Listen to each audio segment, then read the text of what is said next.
অনেক সময় বাংলা থেকে ইংরেজিতে ট্রান্সলেট করার সময় বাংলায় দুটো তিনটে সেন্টেন্স যদি থাকে তাহলে সেটাকে ইংরেজিতে আমরা যখন ট্রান্সলেট করব তখন একটা সেন্টেন্সে রূপান্তর করতে হয়।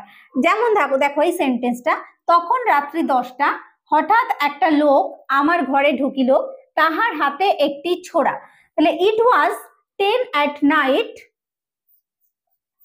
ইট ওয়াজ 10 at night when a man suddenly entered my room with a dagger in hand.